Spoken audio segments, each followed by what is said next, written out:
Welcome back to English Window BD, to my all viewers, students and guardians. সবাইকে video শুরুতেই জানাচ্ছি আসসালামু আলাইকুম রাহমাতুল্লাহ।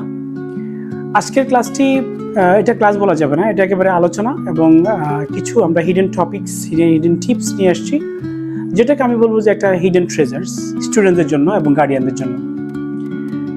আমি আজকের এই সম্পূর্ণ ভিডিওটি আমি আমার অভিজ্ঞতার আলোকে চেষ্টা করব আপনাদের সাথে শেয়ার করার জন্য। আমার বিশ্বাস এই ভিডিওটিতে আপনি বা তুমি যদি ভালোভাবে শেষ করো, তাহলে তা ইংলিশে যে সকল দুর্বলতা নিয়েই তুমি বড় হচ্ছ, বা তুমি দেখা যাচ্ছে 1 থেকেই অনেক বছর, 4 বছর, 5 বছর, 6 বছর ধরে ইংলিশ পড়ছ, কিন্তু তুমি এখনো ইংলিশের জটিলতা শেষ করতে পারোনি, ইংলিশে এখনো কথা বলতে পারছো না, ইংলিশ ভোকাবুলারি এখনো তোমার স্ট্রং হচ্ছে না। এই সকল ক্ষেত্রে আমি মনে করি আজকের এই ভিডিওটি তোমার জন্য অনেক বেশি হেল্পফুল হবে এবং অনেক বেশি ইফেক্টিভ হবে। প্রিয় শিক্ষার্থীবৃন্দ এবং গার্ডিয়ানস যারা আছেন, আমরা ইংলিশটাকে অনেক বেশি হার্ড টপিক মনে করি, হার্ড সাবজেক্ট মনে করি, যার কারণে হয়েছে শিক্ষার্থীরা টিচারদের পিছনে দৌড়াচ্ছে, গাইডের পিছনে দৌড়াচ্ছে, কিন্তু তারা 7 থেকে 8 বছর পড়ার পরও ইংলিশে কথা বলতে পারে না এবং ফ্রি হ্যান্ড রাইটিং তাদের ক্লিয়ার হচ্ছে না। এবং আপনিও খেয়াল করে দেখবেন, আপনার বাচ্চাটাই, যিনি গার্ডিয়ান আছেন, আপনার বাচ্চাটাই যখন এসএসসি পরীক্ষা দিবে বা ইন্টার পরীক্ষা দিবে, তখন দেখা যায় ওরা আরও 5-6টা সাবজেক্টের সাথে তাকে ইংলিশ সাবজেক্টটা প্রাইভেট পড়তে হচ্ছে, বিভিন্ন টেস্ট দিতে হচ্ছে। এটা ভালো সাইন, সে সিরিয়াস হচ্ছে। বাট একটা স্টুডেন্ট কেন 4 বছর 5 বছর পড়ার পরেও ইংলিশে স্ট্রং হতে পারবে না?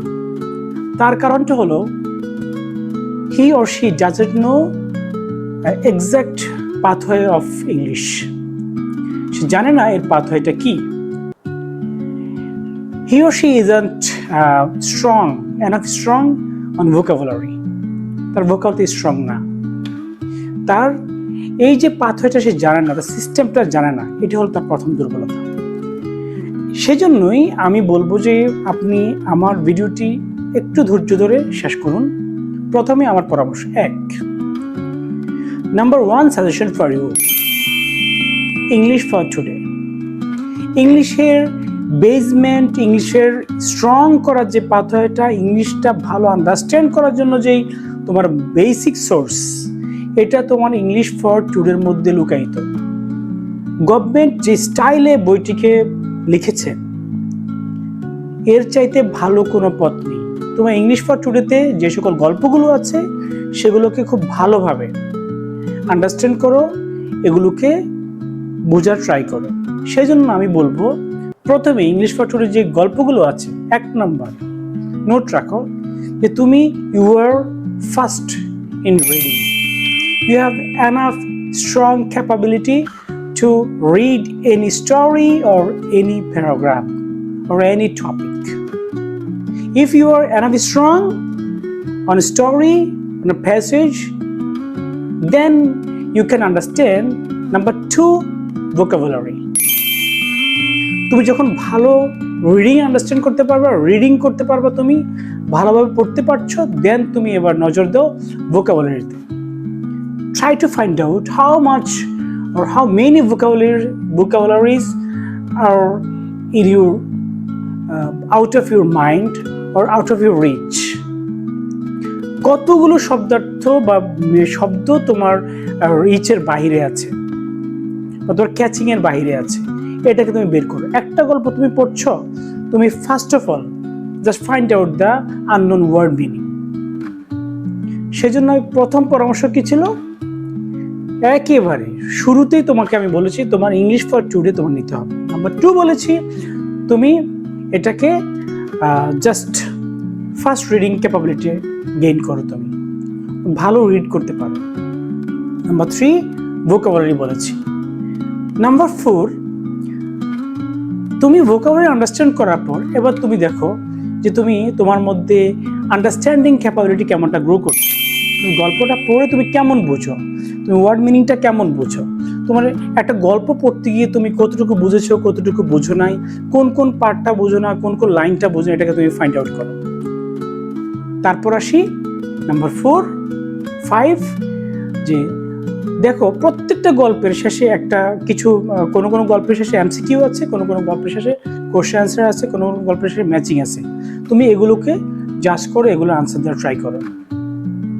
তাহলে দেখো এখানে তোমার আনসার কোয়ালিটি কেমন, এই আনসার ইজ দেয়ার। যদি তোমার স্কিল ডেভেলপড হয় তাহলে আমি বুঝে নেব তুমি ইংলিশ ফর টুডেতে তুমি দেখো এই কয়েকটা ধাপ মেনটেন করে তুমি ইংলিশ ফর টুডেটাকে ভালোভাবে তুমি যাচাই করে ফেলো। আমি তো আরও বাড়িয়ে বলি যে যদি তুমি 9 এবং 10-এ থাকো, তুমি প্রথম 9-এ থাকতে 6টা মাস তুমি শুধুমাত্র ফার্স্ট পেপারের পিছনে তুমি সময় দাও, পুরো আন্ডারস্ট্যান্ডিং করো, পুরো ক্যাপাবিলিটি অর্জন করো, তুমি জাস্ট গ্রো করো, how to write story, how to understand a story, what the main theme of the story তুমি ফাইন্ড আউট করো। এটা তুমি যখন জানবে, দেন এবার আমি তোমার কাছে আসি। তুমি যেই টপিকের জন্য, যেই সাবজেক্টের জন্য তুমি টিচারের পিছনে দৌড়াচ্ছ, টিচারকে মাস শেষে 1000 টাকা দিয়ে ফেলতেছো ব্যাচে পড়ে, বেতন টিচার বাসায় এসে তোমার কাছে 5000 টাকা নিয়ে যাচ্ছে, 4000 টাকা নিয়ে যাচ্ছে ইংলিশ সেকেন্ড পেপারের জন্য। আমি তোমাকে ইংলিশ সেকেন্ড পেপারের জন্য বলবো, তোমার যখন you have enough knowledge on your first paper, then you jump to English second paper. It's the turn of English second paper. এবার ইংলিশ সেকেন্ড পেপারের টাইম। তাহলে আমি কি বুঝতে পেরেছি আগে তোমার কোন জায়গায় স্ট্রং হতে হবে? First paper, first paper, first paper and first paper. First paper তুমি স্ট্রং, দেন তুমি দেখো সেকেন্ড পেপারটা তুমি কীভাবে জাম্প করছো। এবার দেখো সেকেন্ড পেপার আসার পর তারপরে তোমাকে ভোকাবুলারি এনরিচ করার জন্য যে টপিকগুলো আছে সেগুলোতে তুমি ট্রাই করো, ওগুলো তুমি জাম্প করো। যেমন নাম্বার, তারপর আছে তোমার অ্যাডজেক্টিভ, পজিটিভ, কম্পারেটিভ, সুপারলেটিভ, এখানে প্রচুর ভোকাবুলারি আছে।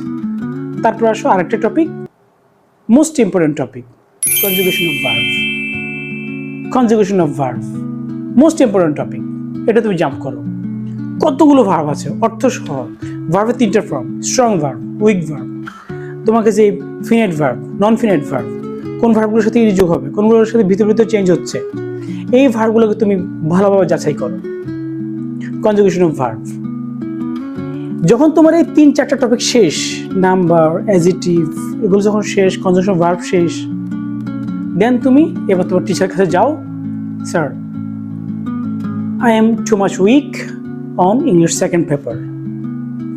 স্যার কাছে সারেন্ডার করো। দেখো তোমার স্যার যখন তোমার টেন্স শিখাবে, তুমি টেন্স স্ট্রাকচার জাস্ট তুমি যখন তুমি দেখো যে তুমি স্ট্রাকচার খুব ভালো পারো, এরপর তুমি একটা সেন্টেন্স ধরেই তুমি আইডেন্টিফাই করতে পারো what the tense of the sentence. যখন তুমি বুঝবে যে আমি টেন্সটা এখন ফাইন্ড আউট করতে পারি, আইডেন্টিফাই করতে পারি, আমি বুঝি এই সেন্টেন্সটা এই টেন্সে পড়েছে, তারপর তুমি এবার জাম্প করো ভয়েস চেঞ্জে। আরেকটা important topic, voice change. English passage, English story, English riding এর কোনো সাইড টেন্স এবং ভয়েস চেঞ্জের বাহিরে নেই। আমরা টেন্সে ভুল করে ফেলি যখন আমরা ভয়েস চেঞ্জ জানি না। সেই জন্য আমি বলবো যে এবার তুমি ভয়েস চেঞ্জ আন্ডারস্ট্যান্ড করো, টিচারের কাছে সারেন্ডার করো, ভয়েস চেঞ্জ ভালো মতো বোঝো। এবার তুমি দেখো যে তুমি একটা সেন্টেন্স ধরার পর এই সেন্টেন্সটা তুমি অ্যাক্টিভ ভয়েসে আছে নাকি প্যাসিভ ভয়েসে আছে। অ্যাক্টিভ ভয়েস থাকলে প্যাসিভের কী হবে, প্যাসিভ থাকলে অ্যাক্টিভ কী হবে, তুমি জাজ করো, তুমি ট্রাই করো, প্র্যাকটিস করো। ধীরে ধীরে ধীরে ধীরে তুমি গ্রামারও অন্য অন্য জায়গায় তুমি এবার প্রবেশ করো, দেখবে তোমার কাছে ইংলিশটা অনেক ইজি হয়ে গেছে।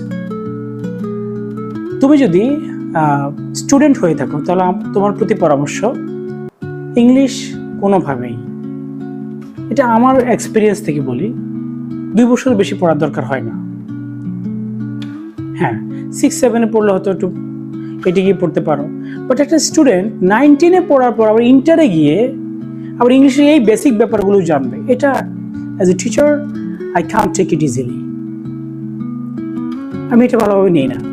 আমি নতুন কোনো টপিক পড়াবো, ইন্টারে গেলে তাকে মডিফায়ার পড়াতে পারি, প্রনাউন রেফারেন্স পড়াতে পারি, অন্যগুলো পড়াতে পারি, কিন্তু তাকে বেসিক নিয়ে আবার ইন্টারে গিয়ে পড়াতে হবে।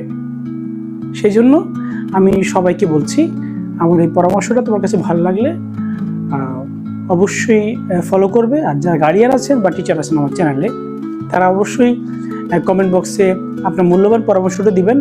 চ্যানেলটিকে আমি চাচ্ছি আরও বেশি এনরিচ করব, আরও বেশি গ্রো করব।